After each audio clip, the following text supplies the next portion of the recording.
What you just heard is a little clip from Holding Out for a Hero by Bonnie Tyler, because I wanted to introduce a new segment here on Who, and that is my hero of the episode. And I hope I don't embarrass her, but my first hero and the hero of this episode, who it's dedicated to, is Mary Freer over in the UK. Mary was kind and generous enough to send a donation in to Who to help out with the costs of producing the podcast. What a sweet surprise that was for me to open up my email and boom, there was a little notice. And Mary, thank you. That was generous and it was very nice. And I want to dedicate this episode of Who to you with all of my appreciation. Thank you. Who. The podcast devoted to the review of classic series Doctor Who DVDs in no particular order.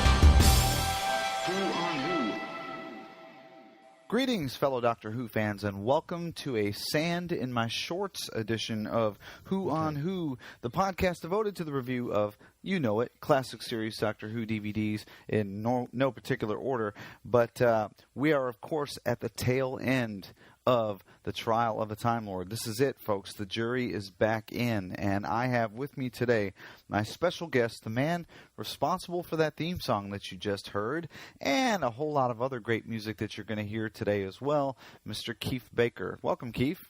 Hello. It's nice to have you on the show. How are you? I'm very good. Thank you very much. Good to be here.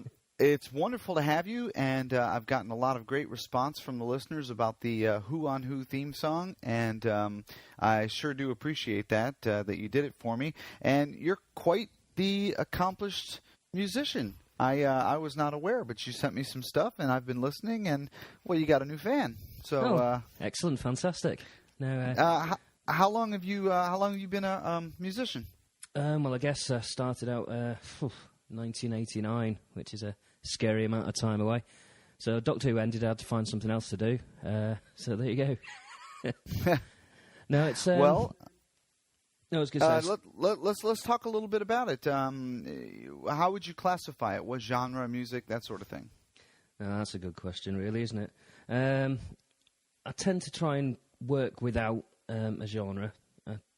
My first album was very much a case of a genre which is called breakcore, which is kind of very drum and bassy, very kind of strange time signatures, that kind of thing.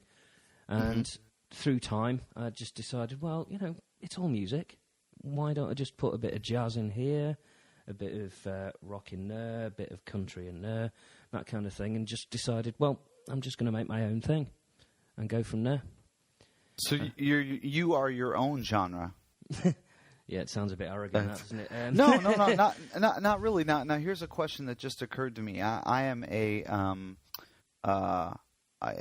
neophyte myself. I sing. I'm a vocalist, but as far as musicality, nowhere near anything that somebody who does this for a living. But this just occurred to me. If you go in a genre, okay.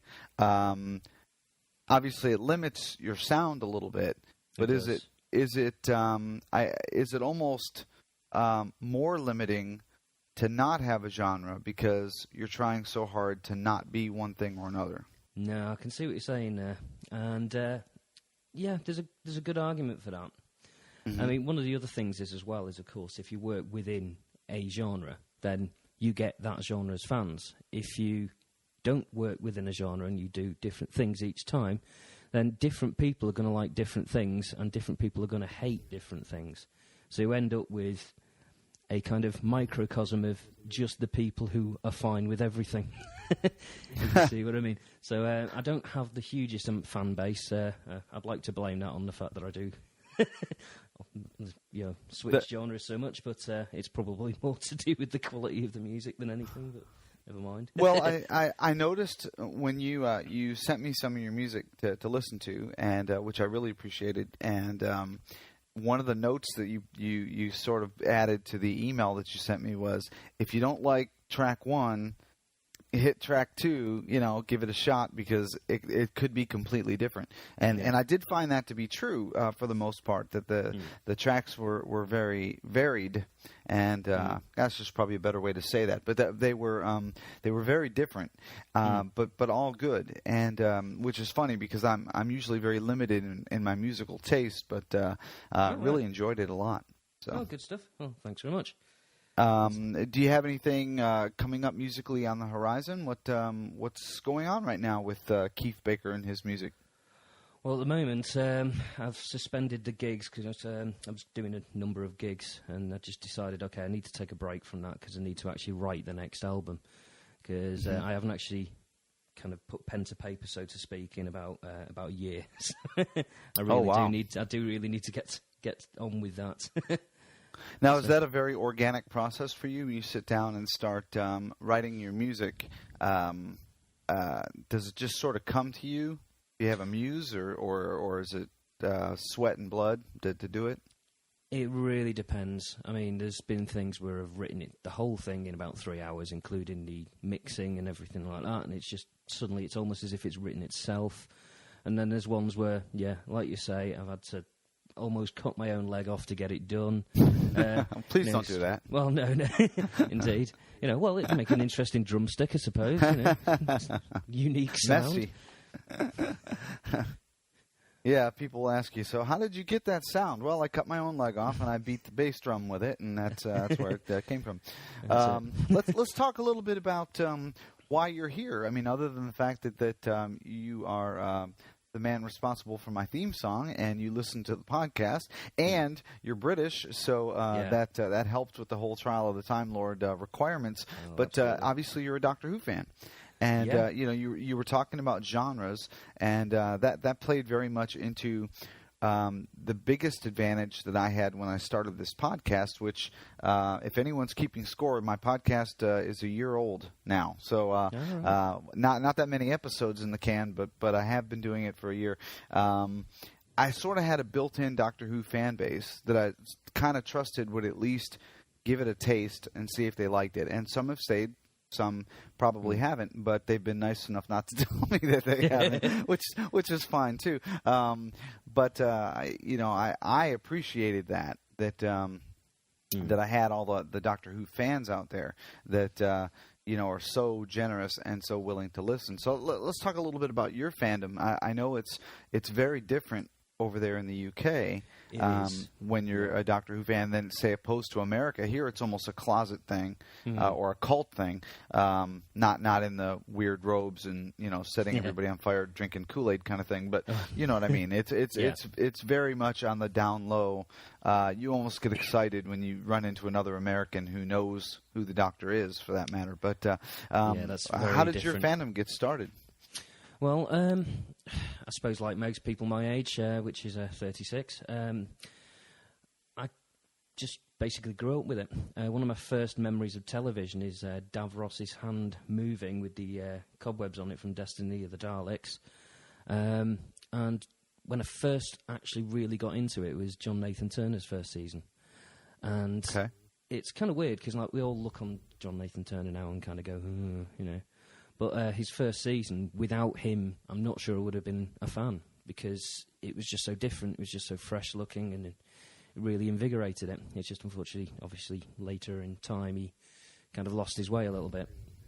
But now, do you? I hate to interrupt, but you brought up John Nathan Turner, and I think that's a very prescient point right now, because we just said goodbye to Russell T Davies, and in many ways, I think that the two sort of mirror each other, because people have a real appreciation for what Russell did for the show, but there are equally as many people, or arguably maybe more people, that are ready to see him go at this point because of various factors, whatever their thinking is. And I think the same was true for JNT, don't you?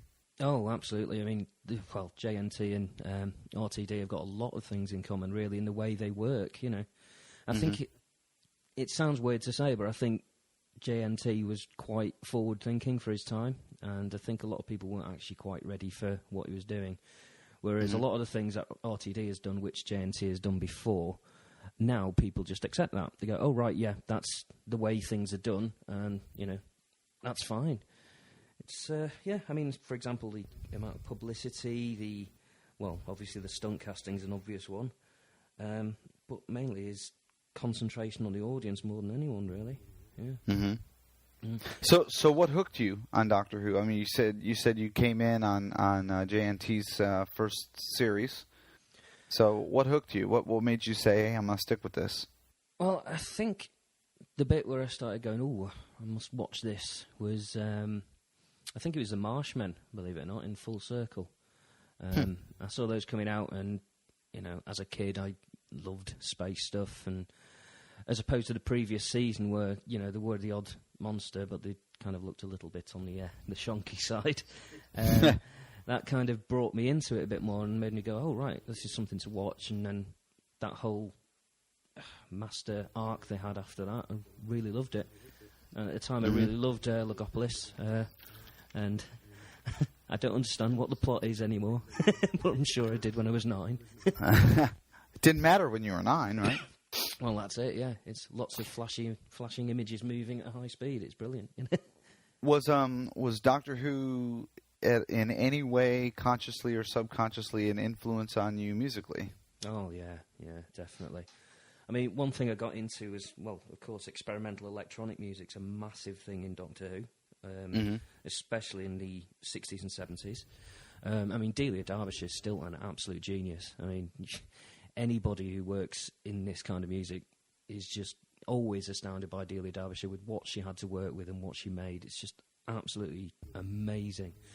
And, of course, the other thing that changed with Season 18 was bringing the Radiophonic Workshop back into it, as opposed to, what was his name? Dudley Simpson.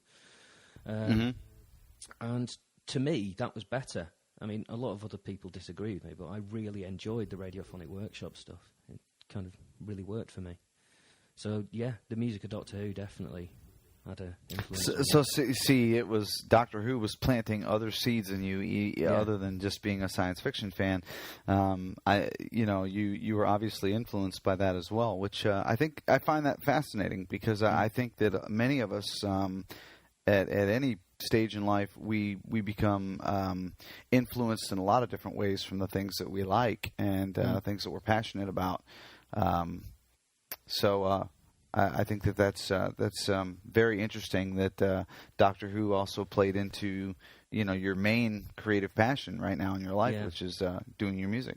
So. I have to say that I respect on the last episode of Who on Who I had Tom Atta on. Have you ever met Tom? You probably haven't, but I haven't. No, I know he's a fellow Northerner because I'd listened to the podcast. So. Yes, and he's and a musician, and so I was a little nervous about having 2 musicians on in a row, but. I didn't ask him, actually. I hadn't thought about that, but didn't really get a chance to listen to any of his music prior to the podcast. But I find it very interesting that musicians, as a general rule, just like poets or really anybody else who has any artistic endeavor, you take a great risk to put your emotions down for all the world to hear, in your case. And then put it out there and wait to see how people are going to respond to that. Yeah. In a minuscule way, I kind of understand that as somebody who just talks into a microphone, which is really all I do. But well, they're both very personal expressions of yourself, aren't they? Music and podcasting. There's not a huge amount of difference between it. That and even being a chef, that kind of thing. It's always you've created. I don't know that podcasting is as creative. I guess it can be. You definitely put a lot of yourself into it, but you put it out there. And the biggest thing I struggled with when I put the first one out there was, if people don't like the podcast, does that mean they don't like me? I'm just curious, did you ever struggle with that early on in your music career? Did you have that fear that if they don't accept my music, they're not accepting me? Oh, yeah. I mean, I think everybody, when they start out, gets that in any kind of creative field whatsoever. I mean, at the moment now, I've got a thicker skin than I used to have back then, but it's kind of one of those things. I suppose I've met the people who've given some albums bad reviews and, got on with them really well and realised that the two things are not the same at all. It's, it's something you made and the two things are completely different. Right. Yeah, that's true. Okay, well, you mentioned albums. You opened up that door, so I'm going to, I got two questions for you. Okay. What's your favorite album of all time? Ooh, now you're talking. See, I blindsided him, everybody, because he didn't know I was going to ask him that. And you can't say the White Album. Everybody cops out and says the White Album, but you can't say that. So. No. Okay. Well, all right. I'll say what's in my head. Okay. I'd probably say "Hunky Dory" by David Bowie. Oddly enough. All right. I absolutely love that album. The piano work in it's fantastic, which is surprisingly Rick Wakeman. But no, I absolutely love that album. There's a lot of other ones I absolutely love, ones people will never have heard of, but I'd say that's probably one that's hit me the most, yeah. Okay. Now, question number 2 is a lot easier, okay? After this podcast, people are going to say, I want to hear more of Keef Baker, okay? I know that because I got the greatest listening base in the entire Doctor Who universe, and they're going to want to hear more. So where do they go to hear more, or where can they buy their album? And that's true for both over there where you are and over here in the States. Okay. Both are fairly easy. The stuff's on iTunes, first of all, which is where most of you have got this podcast anyway. It's on the likes of eMusic. You can buy the physical albums from the likes of Amazon.com or co.uk, that kind of thing. What about Amazon.com? Yeah. Can they get it there too? Yeah, so either American Amazon or UK. Yeah, I mean my first album came out on an American label, so yeah, it's that one's particularly easy to get hold of over there. But I mean, you're not going to find it in your local record shop, but you can certainly buy it off the internet without a problem. Yeah. Oh, okay. All right. Great. And if you want to hear sort of snippets of the tunes, you can either go to usually if you go to the label or it's actually on, for example, www.n5md.com for the first album, www.addnoiseam.com for the second, and for the rest of them, www. I hope this doesn't sound like a swear word. Hyman-records.com. Yes, exactly. It's a little bit. If it did, I didn't name it. well, let me just say this: if it did sound like one to you, it didn't to anybody over here in America, because I was just sitting here going, I'm going through my lexicon in my head. Unless I'm just not that evolved, folks. I don't know. Maybe not. But anyway. Okay, well, that's great. And plus, if they do want to hear more snippets, they can always go back to the beginning and listen to the podcast again, because we're going to have some on here. As a matter of fact, we will be back in just a moment to go over viewer. Listen to me. We're going to be right back with a piece of listener email right after this.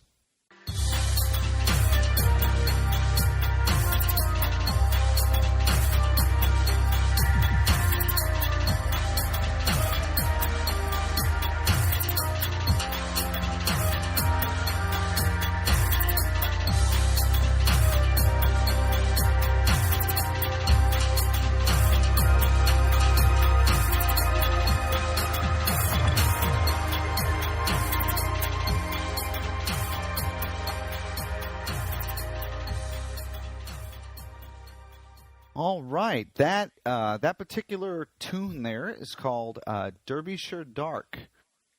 Keith, where'd you get the title for that? Or can you not say? I can't. Don't worry. It's clean it up now. All right. Believe it or not, it's a type of bacon. Oh, it is. Oh, yeah, okay. Derbyshire Dark. Yeah, it's one of the few pieces of music named after bacon. But just from the farmers market in Leeds, it's It's in Treacle. It's one of the best bacons I've ever had. So yeah. and why not dedicate a track to it? Yeah, I mean, you were just eating a piece of bacon and said, you know what, that deserves a song, right? Yeah. You should get in touch Like with I say, those. You should get in touch with those people and see if you can't get them to pick it up as their official theme song of their bacon. You know? Yeah, that'd be interesting. Why not? All right. Well, listen. As always, at this point of the podcast, I like to go to the email bag and read an email. Here's the mail, it never fails. It makes me want to wag my tail. When it comes, I want to wail. Okay, this email comes from Graham Sheridan. As many of you will remember, Graham helped me out on the second Trial of a Time Lord adventure. And Graham writes in, says, "Hi, David. Just wanted to pop in a note about your review of Terror of the Vervoids. Your choice of co-reviewer was brilliant, clever, incisive, and man, can Tom play guitar." He's talking about Tom Atta, who helped me out with Terror of the Vervoids last episode. And I just want to say, Graham, if you think Tom can play guitar, you need to listen to what Keef can do, because he plays guitar among many things. Not that I'm starting any sort of competition between him and Tom, but both excellent. Says, "Looking forward to your last part and your summary. All the best for now, Graham." Graham, thank you for the email. As always, I appreciate it when anybody takes a minute to just kind of verify that you heard the podcast and let me know your thoughts and opinions on that. So thank you for that. Also want to send a shout out to Steve and Sean over at the TARDIS Tavern podcast. If you haven't, give it a listen.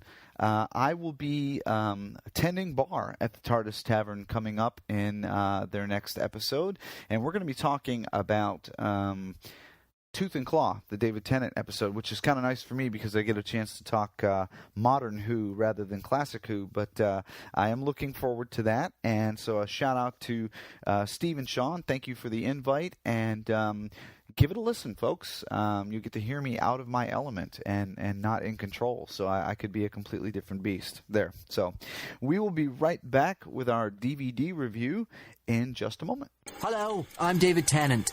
Welcome, everyone, to Who on Who.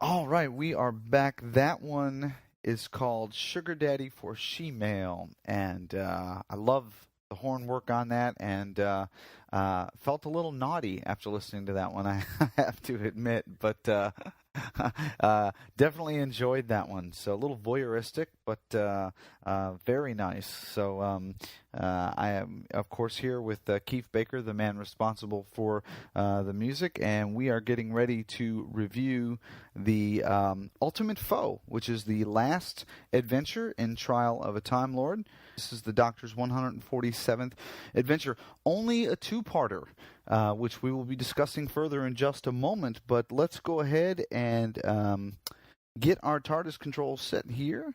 We are looking at November 29th, 1986. Here we go.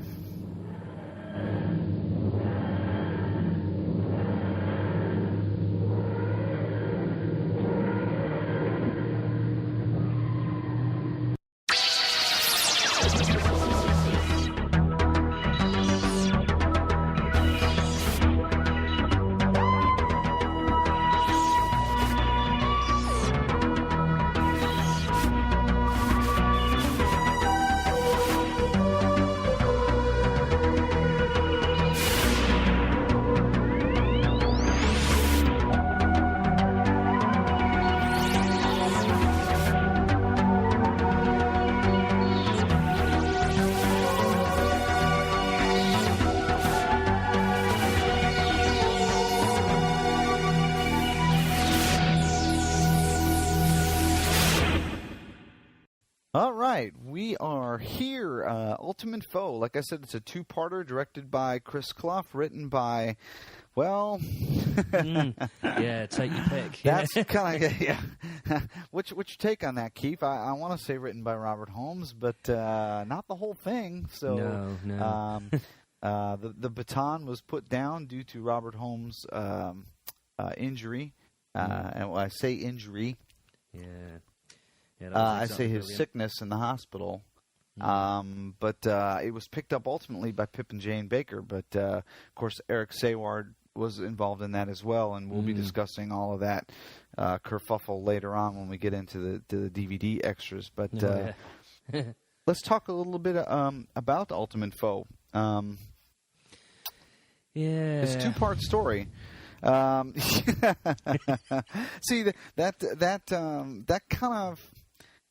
kind of says it all. It really does.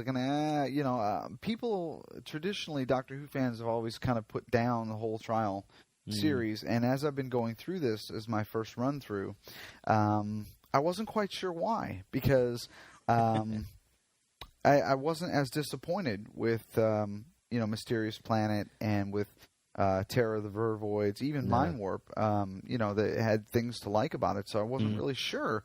But I think this is the payoff. This is and kind of it's. I keep saying it's very interesting that we're discussing this right now as Russell T Davies has left current Doctor Who.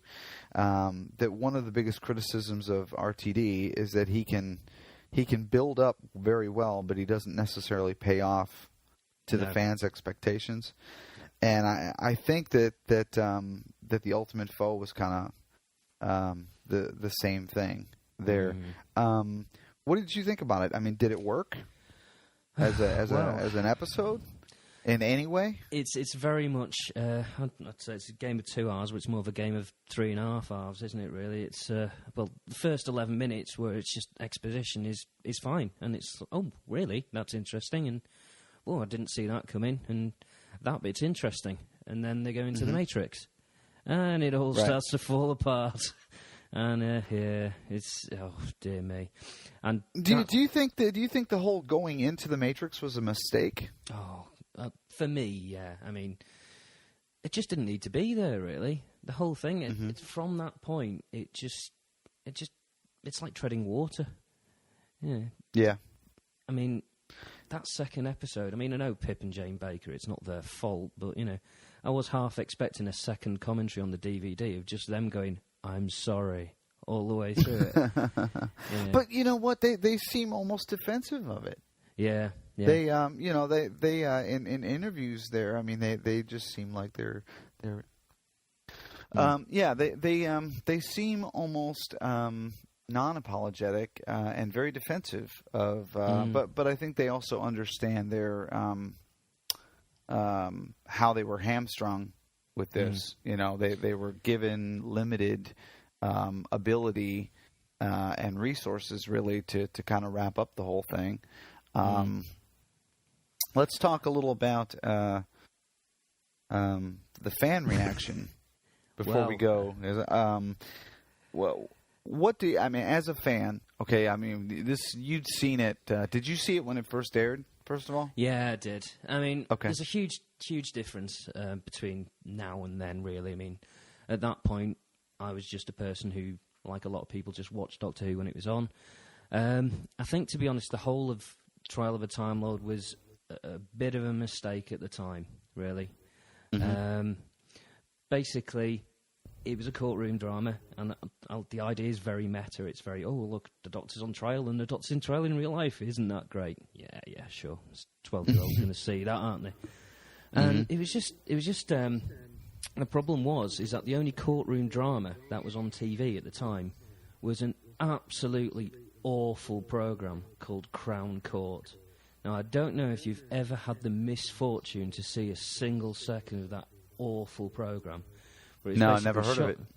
Oh, it's shot in video on one set, which was a court, and that was it. So, you say to a kid, what's a courtroom drama? And this thing was on just after the kids' programs. It's like, Crown Court. So it's like, it's really not going to work. Especially as at that age. I mean, you know what it's like being that age. You know, you don't have the emotional intelligence to kind of understand the power of a courtroom drama. Right. I mean, yeah, I've seen the likes of 12 Angry Men since then, which is an amazing film, absolutely amazing film, and, you know, recommend it to everyone. But at that point, it meant Crown Court, which is just terrible. But, yeah, back to, sorry, I've completely digressed and gone away from the ultimate foe there, to say the least. I can see why Pip and Jane Baker are defensive. It's like a lot of things, though. You know, when you make something really quickly, the fact that you actually manage to make it sometimes is, wow, look at what I just did. However, the thing is that, you know, for something that everybody's actually watching on TV, that's not really good enough, you know. Fine, you know, but no, I mean, well, did you think much of it worked at all, or...? I was really disappointed. For those of you that like me to give the story rundown, there's not much story. You're right. There's exposition. We see Savalom Glitz and Melanie brought to the actual courtroom. To what ends, I don't know. They're brought there by the master, who seems to be more in the know than the doctor, or anyone else for that matter. I enjoyed the doctor's interaction with the master for the most part, but this time I had to ask myself, was the master even necessary to the story here? You know, does that make any sense? I mean, I just wasn't sure. I mean, is the master even necessary? Because I thought he took away from the Valyard a little bit. Yeah, no, I can completely agree with that. I can see why he was there. He was used to shoehorn the little bits of plot in, really, wasn't he? You know, I mean, how else, I suppose, how would they have found out what the Valyard was? You know, but there would have been another way to do that. You know, you would think. I mean, you would think that the doctor would have sort of figured that one out. You know, some other way. You know, with his own cleverness, but. Well, okay, then let's ask the hard question here. Is there anything in particular that you like about The Ultimate Foe as a story? Yeah. I mean, to be honest, I think the idea of the Valyard is really good. Now, I know not everyone's going to agree with me on that one, but, I mean, the idea of between the 12th and 13th regeneration, well, we've kind of got that already, haven't we? Because if you think about the end of Journey's End... You've got the Doctor in his 10th regeneration, half regenerating, throwing all that energy into the spare hand, creating another Doctor.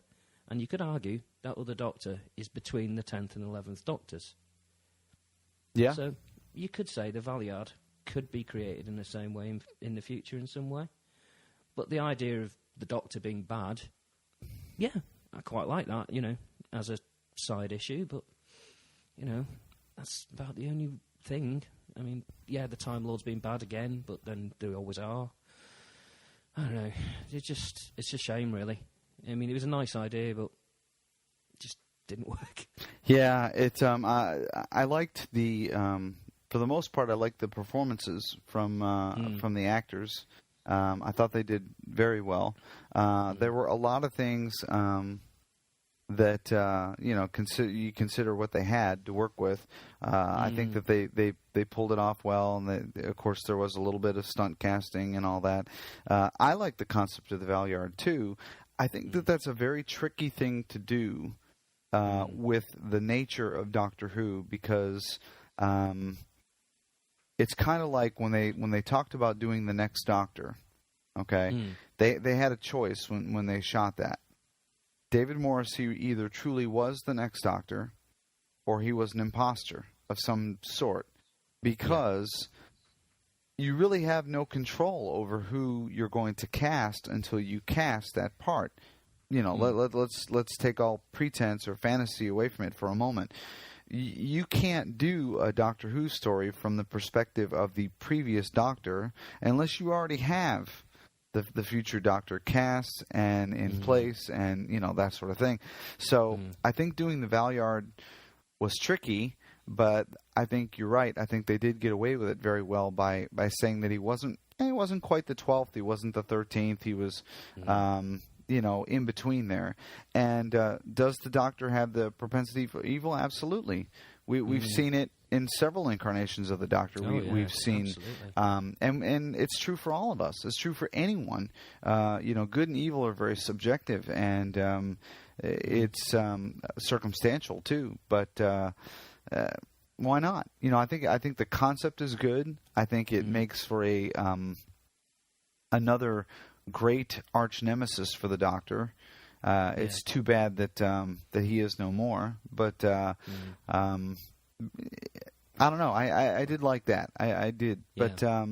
But the next question obviously leads into what did I not like, or what did you not like about it? And I think that list is a whole lot longer. So let's go ahead and discuss that though. What were there anything in particular, any glaring things about it that you just sort of cringed when you watch and didn't like?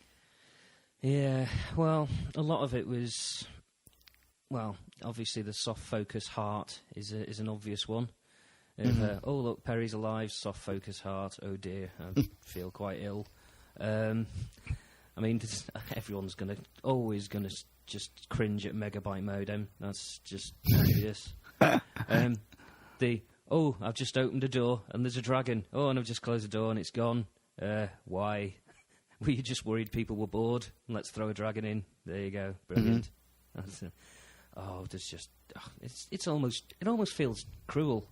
It almost feels like picking on a little puppy or something. It's just so many things you could go. What about the bit where the Doctor is sinking into the sand? Oh, yeah. I loved watching the extra about how they filmed it, and Colin Baker's a great sport to have to change his costume and get cleaned up however many times he had to film that entire sequence. But I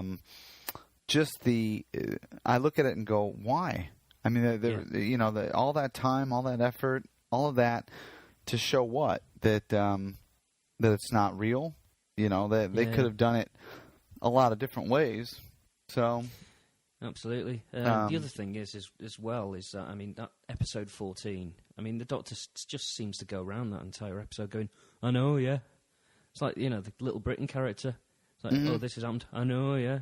It's like, well, come on, Surely you could have done that a bit better, Well, I suppose it's 3 days, isn't it? But that's all hindsight and knowing the fact that it was only done in 3 days. You don't know that when you're watching it on TV. But, well, let's let me ask you this. Do you think that, obviously I think we both agree that Ultimate Foe didn't quite wrap up the trial as well as it could have. But ultimately, as an episode, I think the thing I dislike about it the most is that it really can't stand on its own. It's almost like an epilogue to the season, and I'm curious what your thoughts. Do you agree with that? I completely agree with that. If you just took a random person and showed them that story, they wouldn't know what's going on. They wouldn't understand why it was there. And I suppose most of us don't understand why it's there anyway. But no, it's just I can't stand at its feet at all. No, I completely agree with you on that. Yeah. Well. All right, let's go ahead and score it out. And I hate to do this, but of course, we score with cloister bells here, and I'm going to let you go first. 1 out of 5. Well, I'm going to be a bit kinder than that. I'm going to split it into 2 bits. I'm going to say the first 10 minutes of it, I'll give 3, and the rest of it 1. Okay. So I suppose as a whole, it's what, 1.5, something like that. Yeah, it's not brilliant. Yeah, I was trying to go back and think about of the DVDs that I've reviewed so far, what's the lowest score I've given to any story, and because this one really is down there at the bottom, and I don't know that I've ever given a 2 before, but. Pretty much for the same reason that you said. There are 3 moments for me, but there are a lot of 1 moments. And so I'm taking the middle there, and I'm going to give it a 2. 2 out of 5. Okay. There is one thing I'd like... I was going to say, there's one thing I'd like to say as well. Sure. Which I've just completely forgotten. Hey! I'm going to say it. I'll get this in a second. What was it? Oh, yeah. I think one of the main reasons why the whole trial fails is because they wanted to make it more adult, and they didn't have the guts to go all out. They kind of went, all right, we'll kind of do that. Oh, we'll kill Perry off, but we'll bring her back at the end. Oh, we won't go for the big ending with, the Doctor and the Valeyard spinning through the Matrix and leave it with a cliffhanger. It was just neither one nor the other. Yeah, I think that's one of the reasons why it failed so much. It was Eric trying to make it more adult, and it was JNT trying to make it less adult. But obviously, that will come in the extras. Mm-hmm. Well, let's go ahead and score the one of the things that we talked about before we started recording, or we talked back and forth over, was that I was going to have you help me score out the entire trial as a whole, really as an incentive, because if this was the only story you got to review with me, then I could see you saying thanks but no thanks. But let's talk a little bit about the trial season as a box set. Well, what are your thoughts on it? How would you score out the trial if you were going to give it 1 out of 5 cloister bells? I would say the whole season as a whole. Watching it now, I've got to make the distinction here. Watching it now, I'll give it 3, maybe 3.5. Mm-hmm. There's some really enjoyable moments in it. There's a couple of the stories aren't so bad, actually. They're actually quite good. I mean, The Mysterious Planet I enjoyed, Terry of the Vervoid. Mm-hmm. Yeah. I actually quite enjoy those. I can cope with Mind Warp. It's just really the ending that severely lets it down. Yeah. However, if you ask my 12-year-old self, what did I think of it? I didn't even get as far as the end, unfortunately. At that point, that was pretty much the point where I went, well, why am I watching this anymore? Really? That's very interesting. So at what point did you just decide to give up on Doctor Who during this season? I think it was halfway through Mind Warp. Now, it's mainly because I think the hiatus was, well, it was obviously a mistake, and it was obviously them trying to kill it off. But, of course, the problem was in my life, it came in that period where you kind of think you're becoming an adult, even though you're not yet. Mm-hmm. So I kind of thought to myself, well, I'm not enjoying this. Maybe it's because I'm grown up now, and this is too babyish for me. Instead of thinking maybe it's just because it's not very good. I see. But, Yeah. Very interesting. I did give the next season a go, because they said they were ramping it up, and I think I just about got to the end of Time of the Rani, and at that point I'd completely stopped watching. And it was only later on in life when I started picking up videos like, oh yeah, I remember that. That was really good. Where I started picking everything up and going, oh, actually, no, I really like this series. Why did I stop? And then I watched Trial of a Time Lord and watched Time in the Rani and went, oh, yeah, that'll be why. I remember that now. Well, it's funny that you mentioned Time in the Rani. It's not on DVD, at least not here in the States. No, Is it available over there in DVD? No, I had it on VHS. Okay, all right. It is available on iTunes here in the States, and so I have it because I've always been partial to McCoy. I liked him as the Doctor. Yeah. And I really don't hate Time in the Rani as much as I hear a lot of my fellow podcasters really slam Time in the Rani right up there with Twin Dilemma. And I don't hate it. But I never realized until after watching the trial that Time in the Rani is written by Pip and Jane Baker, too. So now I'm a little more reluctant to watch anything when I see the writing credit come up for Pip and Jane. Oh, boy, here we go, But, I mean, it's truly not the strongest Doctor Who story or even, McCoy story. It's probably one of the weakest ones, but, That's a completely different subject and a subject for another review someday if it ever comes out. But, I have to agree with you. I think as a whole, I would give Trial of a Time Lord a solid 3 for that very same reasons. For Terror of the Vervoids is dated, but still very good. Mysterious Planet, I thought, was great. I thought it held up better than Terror of the Vervoids. Mind Warp has got moments to it where it is good Doctor Who. I would call Mind Warp weak Doctor Who, because in any Doctor Who season you're going to have weak episodes, and I think it's the weakest of them until you get to this. And this wrap-up, for a lot of reasons that we'll discuss very soon here when we go over the extras, were the fault of what was going on behind the scenes, not in front of the camera. And but all in all, I think that the trial is a solid 3. And if you're like most Doctor Who fans and you're out to collect the DVD sets, you could do a lot worse than the trial. So other than that, I think that about says it all for the Ultimate Foe. I don't know really what else to say about it. Yeah. Unfortunately, or fortunately, as some may say, but that will we will be right back in a moment to discuss DVD extras.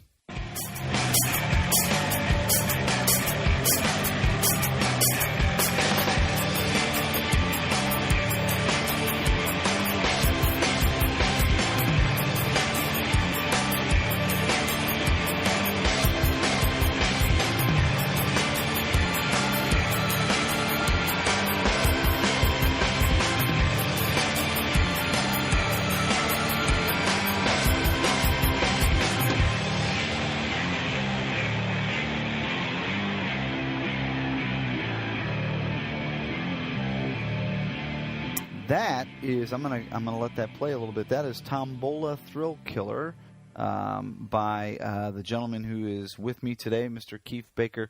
That one's a little edgy. I like that. I feel like I need an antibiotic after I listen to it, but it's very good. Definitely one that makes you sit up and take notice, like all of it. And again, if you're enjoying the bumper music today, thanks to my co-host, please check him out on iTunes. Keef Baker, Keef Baker, or you can check him out at Amazon. You can buy the actual CDs. Go old school, people. Buy the actual disc and put it in your collection. This is good stuff.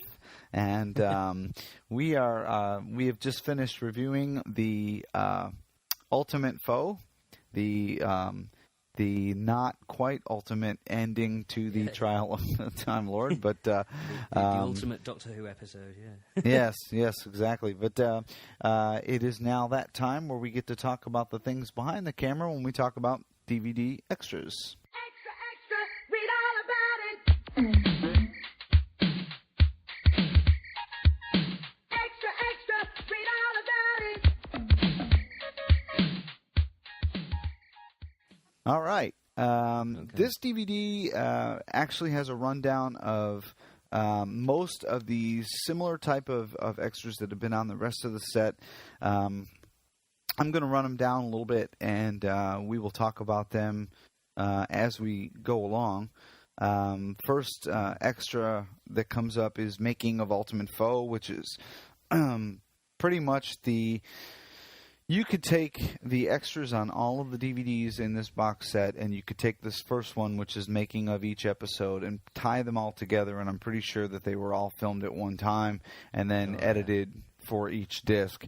But this one just specifically goes into the filming of this particular episode. It talks a little bit about what was going on, but only touches on it briefly because there are other documentaries that discuss that.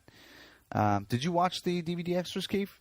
Oh yeah. I mean, that's what makes this worthwhile, really, isn't it? I mean, the extras on this disc are incredible.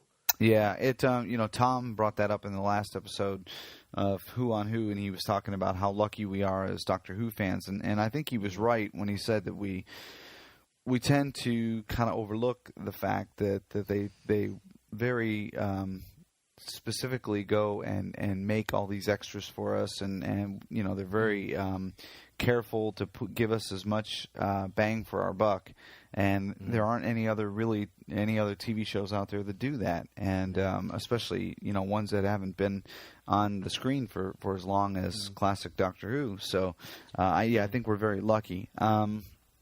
There was one of the reasons why I was going to say one of the reasons why the extras are usually so good on the Doctor Who ones, in my opinion, is because there's been enough time between them that some of the actors and people involved are either retired or have been at it so long it doesn't really matter, and they can actually just say what they really think. Where the extras on, say, a new series or something, everyone will be like, "Oh, they were brilliant," and I'm really proud of because they this," still and- want to work. Yeah, that's true. Yeah, Yeah. that's a only somebody that's in the entertainment industry would have that sort of inside baseball. But that's probably very true. I would imagine that at this point in most of their careers, they're settled in well enough, or they've moved past it long enough that they can go back and be, quite honest about it. So, Yeah. I didn't see Bonnie Langford in the extras at all. Just dated stuff. Did I miss that, or? It's been a little while since I watched them, but I don't think they interviewed her, did they? Or did no, they? I don't think they did. Well, I didn't see it either, so I don't believe so. I don't know the reason why. Not interested that kind of that always sort of piques my interest. I always wonder why somebody that was prominent in Doctor Who for that period of time, as the companion, why they weren't included, unless she just wasn't available, for other commitments, that sort of thing. But anyway, running down the menu, we have the deleted and extended scenes. It's typical. Most of them, you're going to be hard pressed to see what was really added to the scene. As far as an extended scene goes, I didn't make any notes here of anything that was particularly outstanding. When I looked at them, the only thing I'd say that's really clear is if you look at the master bit, it's really obvious why that was cut. It's just, it's so badly written or badly put together. And that's beast. Slightly overacted a little bit too, but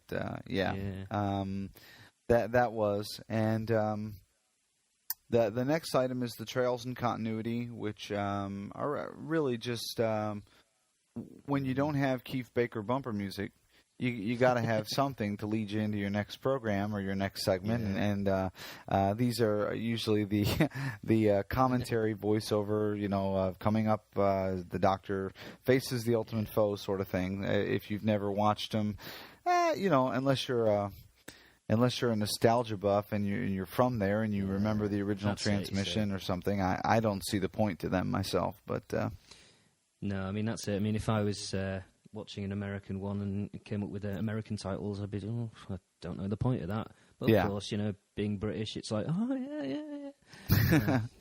that's about it. Now, do you think the British viewers of the DVD are more apt to watch that than the Americans? They probably are, because it's more recognizable once to them, Yeah, I'd say. I mean, I've got I'm really bad with these. I always have them on pre-order, but if you've not had many of the DVDs, I'd imagine you've got to watch it at least once, because it's what you used to see when you were a child. You've not really got many other ways of seeing it, so I suppose so. Yeah. Mm-hmm. Okay. The next DVD extra is a documentary called Trials and Tribulations. And this, for me, was one of the high points of the DVD because it discusses what was going on behind the scenes.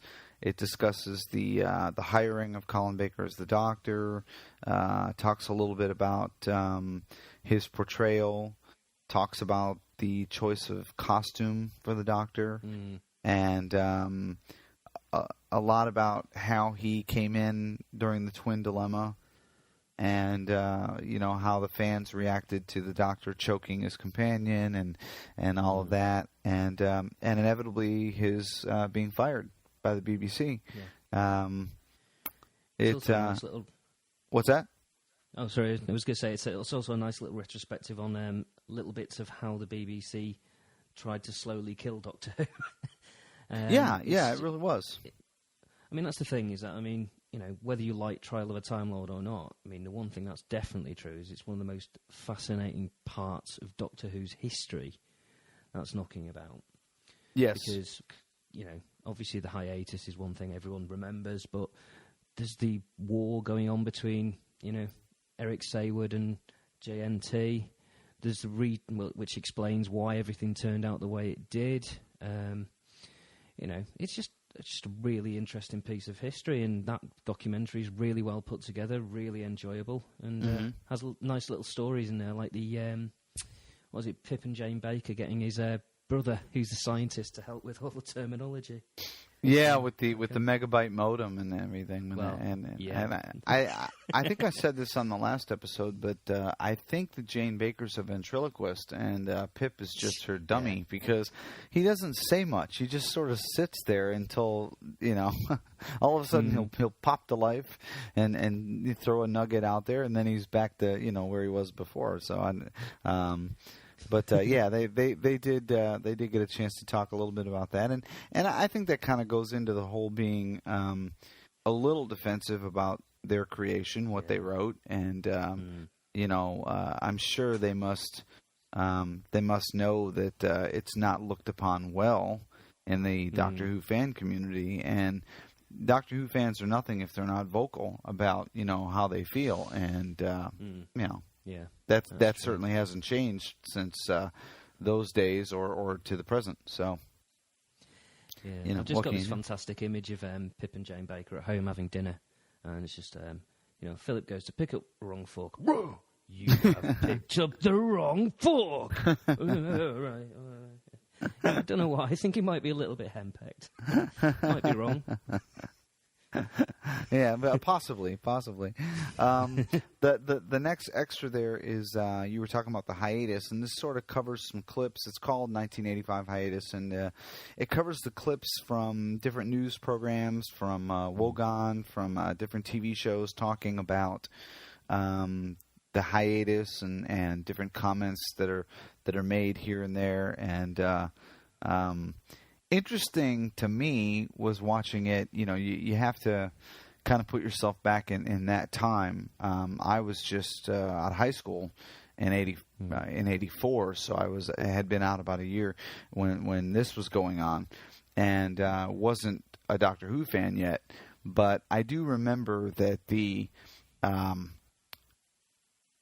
behavior on television with newscasters and personalities was not so in your face as it is in this day and age, where if they thought it was stupid, they would just say it was stupid. And for any of the Americans listening out there, just turn over to Conan and Jay Leno right now and listen to all the fighting going on about late night TV, and nobody's being gracious at all about anything, really, depending on what side you take. And I'm not taking sides, but you can hear it in some of the discussions. There's a talk show, and a man and woman are talking, and I'm not familiar with the show because it's British, but you can clearly hear that the woman is more of a Doctor Who fan than the man, and is questioning the logic behind the break. You remember what I'm talking about, Keith? Yeah, that's from Breakfast Time. That was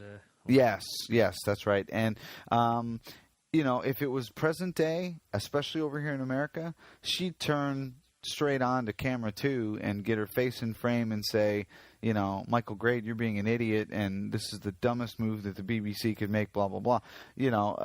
But she still manages to pull off stating, in a way, her own personal feeling without stating it or putting herself in any sort of jeopardy. And I almost wish that modern-day newscasters would go back and watch examples of this so they could learn a little tact that they seem to have forgotten from that day. But still interesting to watch the different announcements and the reactions from people on the telly over there at the time. No, absolutely. I mean, do you remember that time well? I mean, do you remember hearing about it and all that? Well, I do. I mean, I used to watch, like I say, the previous season and the seasons before. I used to watch all the time. So when I heard it was off, and in fact, I remember that particular 6 o'clock news when it came on. I was like, what? You know, it was a TV program I liked, and it was going off. But yeah, it wasn't always. Well, around that time, it was still seen as a bit daft by a lot of people. So, especially in the BBC, so I can understand why. But yeah, I mean, the newscasters, like you say, at that point were much more relaxed. But, and how different is it? I mean, today. Of course, you're over there in the middle of it all. They from what I've seen, they practically fawn all over Doctor Who now. Completely different now. Yeah. So it's a complete 180 from before, where it was like you said, a bit daft. You know, no one would stand in front of the camera and say that now about Doctor Who. Oh no. I mean, the one thing that has changed. I mean, I can't help but have a little bit of. Well, I suppose a lot of Doctor Who fans have that kind of tiny bit of embarrassment about the fact that they're Doctor Who fans, even though, you know, obviously we love what we love, but because of the, you know, years when everyone was, oh yeah, Doctor Who, I remember that. That was that thing with the cardboard backgrounds, wasn't it? Yeah, what are you doing liking that? There's still a little bit of that there, but most people these days will accept that the new series is really good. Mm-hmm. But, you know, there's still a little bit of that knocking about in Britain. Only a tiny bit there. Really? That surprises me, because I thought that it had pretty much won everyone over. So it has won pretty much everyone over. It's just more of a case of the people who were around at the time when the original series was on that are still remember the original series sometimes more than the new series. Perhaps they haven't watched the new series at all, or it's entirely possible. Yeah, yeah. Interesting. All right. Well, you know, that's definitely.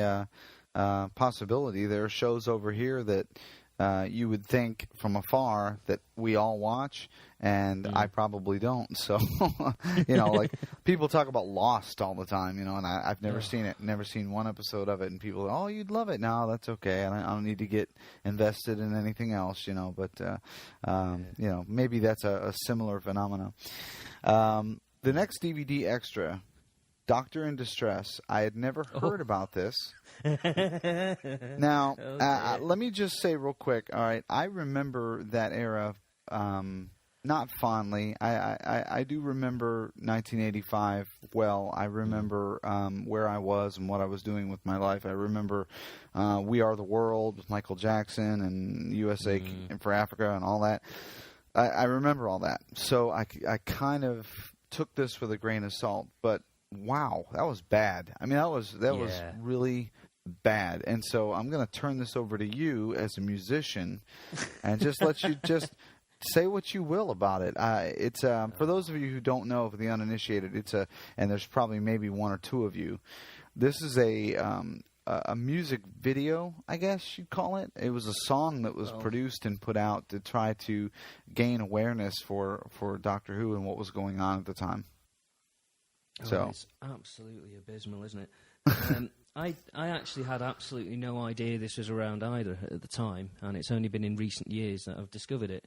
And once you hear it, you can never take that out of your ears. Honestly, if you haven't heard it, don't do it. Whatever you do, it is terrible. It took a few days to get the song out. It really did. Yeah, I mean, it's almost like, you've asked a school to come up with a song for something they like, and they've gone, all right, okay, let's go to the nearest keyboard, bang out a bass line, and let's all shout a load of rubbish. And I really have no idea who on earth does that no bit in it, but it's just little bit of me dies every time I hear it. And then, they're showing the studio footage of everybody in there singing. And they had Nicholas Courtney. God bless him. They had Nicholas Courtney in there singing. And Colin Baker in there and Nicola Bryant. And, they're going around the room. And I'm like, oh, my God. Really? I mean, come on. I think it's just that room is Britain's Guantanamo Bay, in my opinion. I think everyone was forced in there. And right, now you're going to do this song. It's like, no, why? And you call it a music video. I mean, I'll say it's a music video in a way that there are visual images on the screen to music, but that's about it. Oh, yeah, that's about it. Terrible. Yeah, I'm sure somebody has probably taken that song and put it up on YouTube with their own Doctor Who clips, and if they haven't, they'll probably hear this and do it. But you know, I'm almost scared to search for it on YouTube because I really don't want to see it again. But it is on there. If you're feeling brave and you want to give it a shot, go right ahead. Yeah. It's there. But what amazes me is you've got Ian Levine saying he got like Hans Zimmer to actually write the music, and Hans Zimmer is actually a fairly famous, producer from the 80s, and it's like he must have just gone, oh yeah, all right, there you go, throw away. It's just I would imagine the first thing he said was, "You're paying me how much? Okay, then I'll do it." Right? Yeah. That equates to about 30 minutes of my time. There you go. Sure. Have that. Here's a little jingle for you. The next DVD extra, we go from that to something that's actually almost redeeming and cathartic in a way for Doctor Who fans, and that is an open air segment where the Doctor Who Appreciation Society gets to talk to JNT and Pip and Jane Baker. I thought this was interesting, except that the woman behind the desk, I wanted one of those guys to get up and just go over there, and I know this is not very British, but just haul off and slap her one, I come on. Yeah. Could you be any more condescending? I don't know who that was, but God, I hope I never meet her. That's just awful. To be that, all right, I get it. You don't want to be a Doctor Who fan, or you're not a Doctor Who fan. And like you said, maybe being a Doctor Who fan was a bit daft for many people. Okay, I get that. You're a professional journalist, whatever. But considering what this show was all about, come on. It was all over her attitude. I just wanted to see one of these guys turn to her and say, you know what? I don't appreciate your attitude, but no one called her out on it. Oh, well. Yeah. No, as you say, she was just terrible. I mean, it is one of those things where you just wanted to go, look, right, sort yourself out, love. Here you go. Really? I'd be willing to bet she's never been invited to a Doctor Who convention to speak about it. So that's too bad. Come on over here to America. You can come on over and. Well, I'd love it actually if she was just in a room with like Russell T Davies, Phil Collinson, and Julie Gardner, and they're all just poking at him. Go on, on, say something bad, say something bad. Really, put her in a room with all of them and just say something. Go ahead, say it. In fact, she should have been locked in a recording booth when they were doing Doctor in Distress. There you go. Have it on loop. See, that's very much a Guantanamo kind of thing. That's worse than waterboarding there. That. But the Appreciation Society is a bunch of, I'm gonna call them nerds. They're nerds. It's okay, but it's a bunch of Doctor Who guys and gals that. Get a chance to talk to JNT and Pip and Jane Baker, and my favorite part was what we sort of touched on earlier, where these guys were basically voicing their displeasure with many things, not just the Ultimate Foe, but the trial season in general, certain aspects of what was going on with Doctor Who that they didn't appreciate, which is ironic because they're the Appreciation Society, but they get a chance to vent, for lack of a better word, and how defensive Pip and Jane are about their part in it. And JNT seems to, in my opinion, well, he seems genuinely hurt. Yeah, really? he does. He really does. And I felt bad for him. I really did. I thought, wow, he clearly cared. Of course, one of the criticisms that I had read about him was that he seemed to be caring more about what the fans wanted and thought than what was, quote unquote, best for the show. I mean, I'm a fan, and there are things that I watch on shows, and I go, yeah, I wish that they would do this, or I hope this happens, that sort of thing. But there's a reason I don't write television, and there's a reason that I'm not in that industry, because I'm a fan, and I'm not always going to get what I want, but what I want is not always best. I explain that to my kids all the time. What you want is not always best. So as Doctor Who fans, we have to accept that. What we want is not always the best thing for the show. And so maybe he was putting too much value into what the fans wanted. I don't know. What do you think? Well, possibly. and I know, like I said before, I mean, JNT's kind of, I don't want to use the word cowardice, but his reluctance to go the whole hog with that season is one of the reasons why it failed so badly, and his complete, incomprehension of the writing process and what makes a good story. Because his idea, I mean, he loved the show, but he always seemed to, as you say, put these continuity references in, always put things by Ian Levine and make sure Ian Levine said, oh, this doesn't clash with anything else, when, in all honesty, we care about continuity to a certain extent, but even, I mean, it's almost impossible to Doctor Who continuity. If you started writing a full guide on what happened where, you'd have about 20 things happening at once. And I think he just basically cared too much about what those people thought, as you say, and it went down the tubes because of it, really. Well, I say down the tubes, but you know. Yeah. Now you touched a little bit before when we were reviewing the DVD about the original ending, that the Doctor and the Valeyard were supposed to end up spinning through the Matrix, and it was the ultimate cliffhanger. And JNT's decision at the time was to not go with that because he didn't want to give the BBC, or at least his defense there was he didn't want to give the BBC an out to say, okay, we've ended it. That's that. He wanted it to end up in a spot where it would be harder for the BBC to write the Doctor off at the end. What do you think on that? I think that the other ending would have been more dramatic, but I tend to agree with JNT that I don't know that they needed the Perry thing so much, but I do think that they did need to put some closure on the trial and start the Doctor headed in a different direction for the following season. Well, personally, I do think he made a mistake on that one. Okay. And I think the problem is that he didn't want to give a loaded gun to the BBC in the shape of, okay, well, there you go, the Doctor's spinning through the Matrix, we don't know what's going to happen. But what he did instead is he gave a loaded gun to the BBC in the shape of, oh, here's this big story, here's the payoff, something that we wrote in 3 days. You know, which to me is a worse loaded gun. I mean, that's the kind of thing he wanted to do at the end of Trial of a Time Lord is standard these days. You get that kind of thing at the end of a series these days. I mean, you know, pretty much anything like 24, for example, or, Heroes, they always end on a Buffy cliffhanger. used to do it all the time when that was on, and you'd have to wait the whole hiatus to find out what happened. And like, what? I can't tell you how many times that would be the last word that my wife or I would say at the end of one of our shows. Is would end, and we'd look at each other and go, "What?" And then we gotta wait. Yeah, exactly. That's the thing. Is that maybe it was a bit early to start doing that kind of thing, but I think that would have been much better.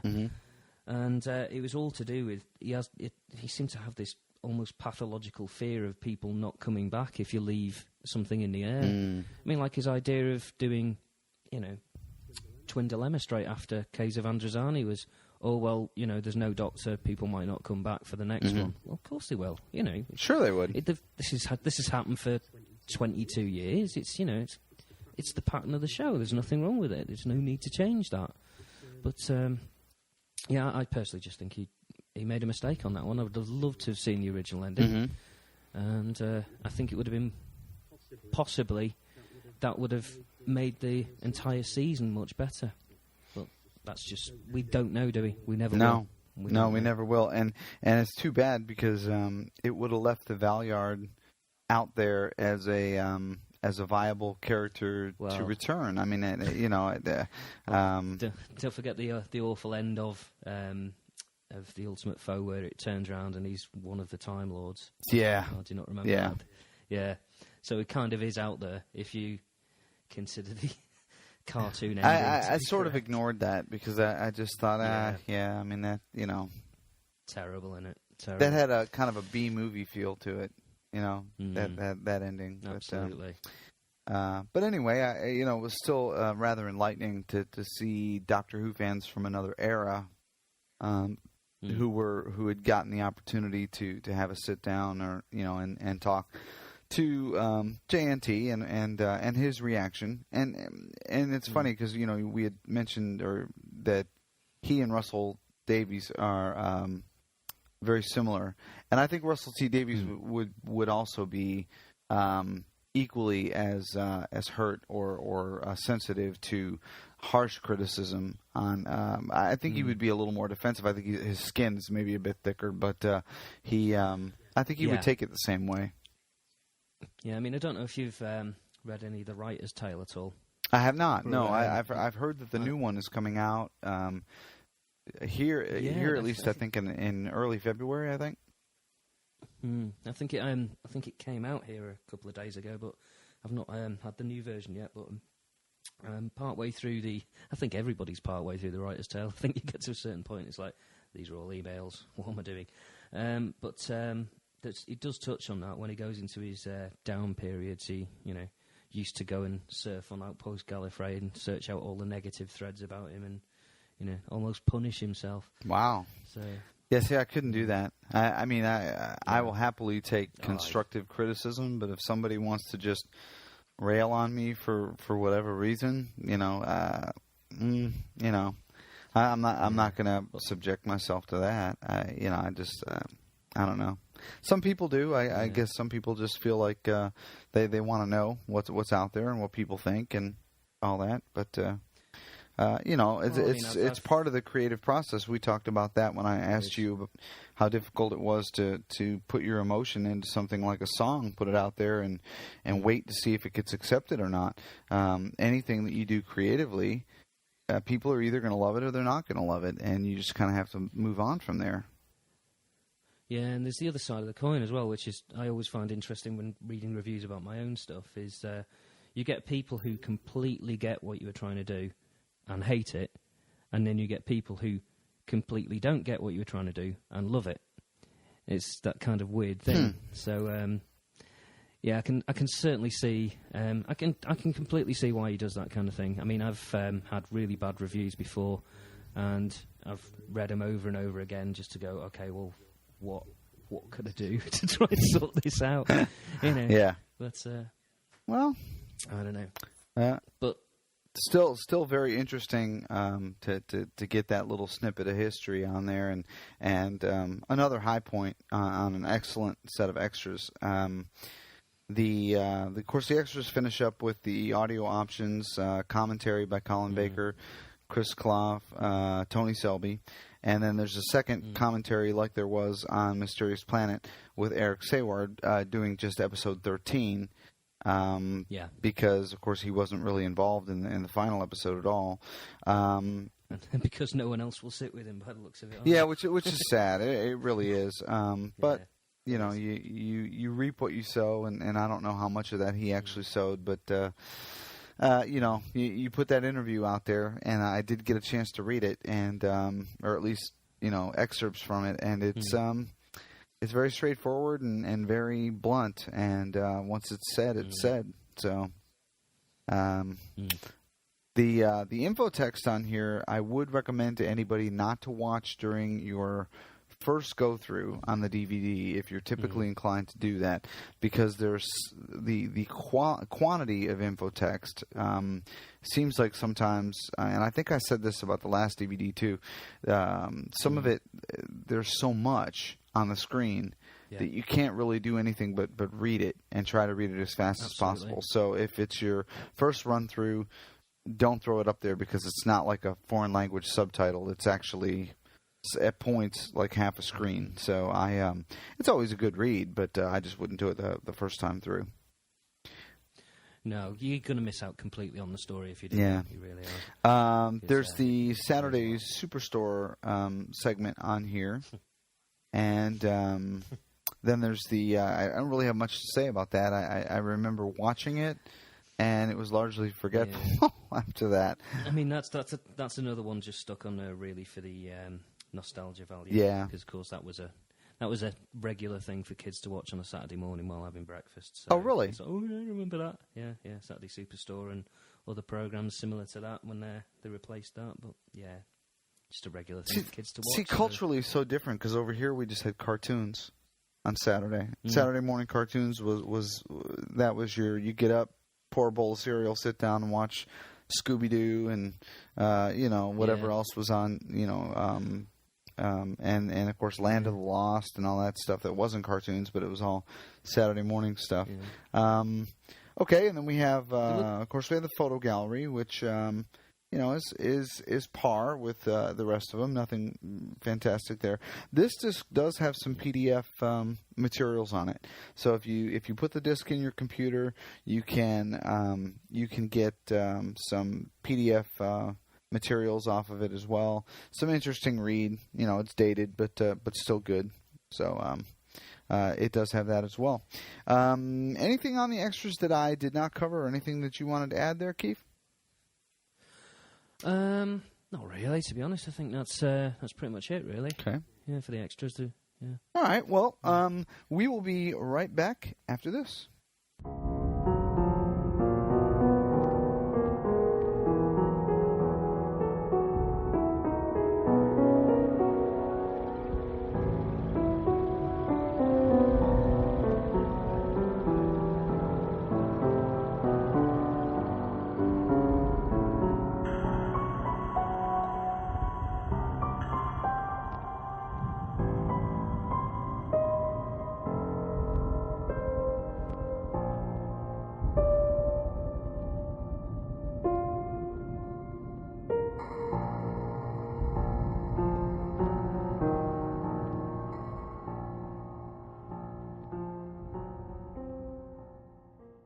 This last piece of bumper music is called The Glass Tax, and I put it on there.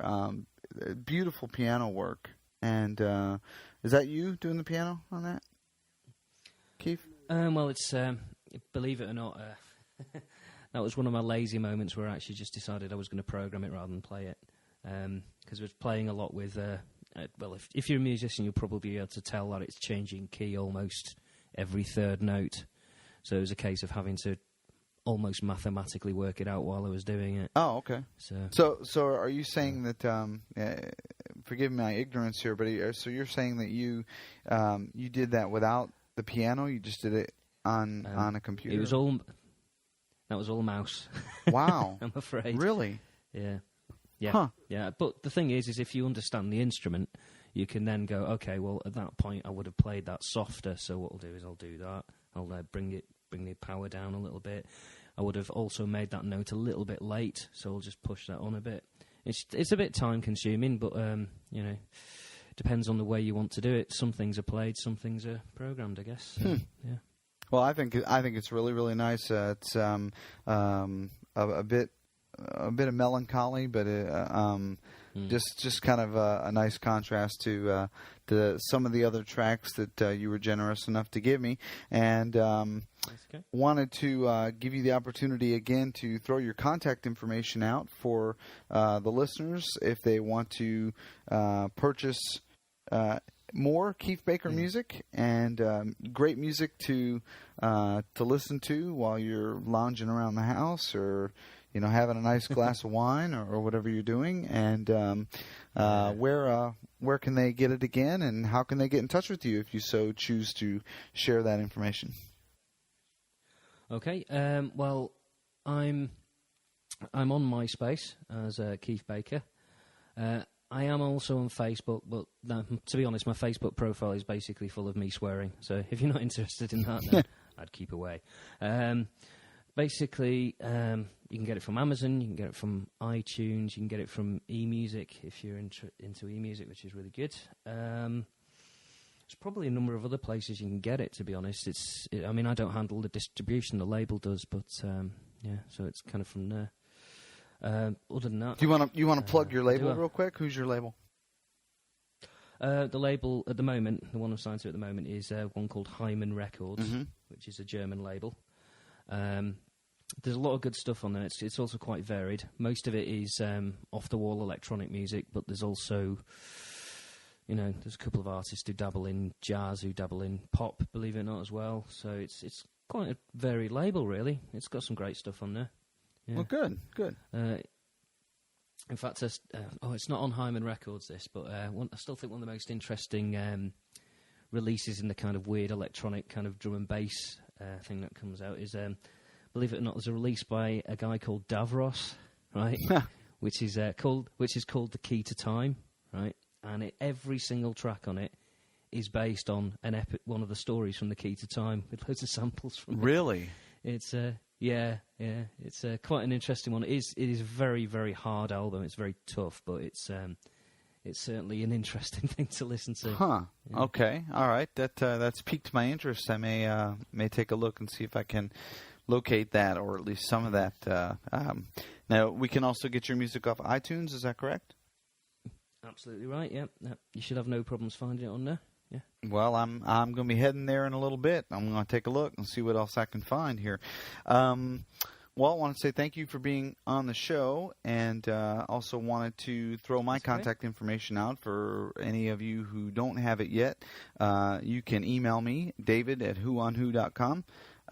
You can also find me on Facebook, David Huey. I want to say a quick shout-out to Mark Ord, Randall Thomas, Sean Homrig from TARDIS Tavern Podcast, and Nigel Sharp. These guys are all my new Facebook friends and have added me recently. Thank you very much for that. Always makes me happy to get a friend request from a listener. And also wanted to, again, thank Mary Freer for her generous donation to Who on Who. And if you are so inclined, for the price of a cup of coffee, or even less, considering that the American dollar is so much weaker than the British pound right now, feel free to go to whoonwho.com. On the front page there, the Hingley brothers, working feverishly from the titanium bunker, have put a donate button on the left column of the Who on Who webpage. Just click there. It's a link. It'll take you to PayPal. You can send a donation in, or if you want something for your donation and you want to throw a little extra out there, we have the Who on Who store, where you can buy a Who on Who t-shirt. We've got hoodies. We've got mouse pads. We've got pins. We've got all kinds of stuff, and would love to have people help us out in any way, just to cover sort of the cost of production. Every little bit helps, and I appreciate it all. I appreciate mainly everybody listening to the show. Next time on Who is a special black and white edition, but fortunately, since it's an audio podcast, no one has to worry about that. But my son Marty is back by popular demand, and he and I are going to be going through all 10 episodes of the War Games one time. So can a father and son sit down and watch 10 episodes of Doctor Who without driving each other crazy? We'll find out, but that is coming up next. Folks, thank you very much for listening. Keef, thank you very much for taking some time out of your day. Please thank Linda for me. She let me borrow you for a little while. And folks, if you would, after the closing music, if you would please stay tuned. There's a special message from the DWPA, which is the Doctor Who Podcasters Alliance. There's a contest going on to win some tickets for a convention over in the UK. And so please give that a listen as well. And I will see you all next time. Take care. Bye-bye.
Radio Front Row.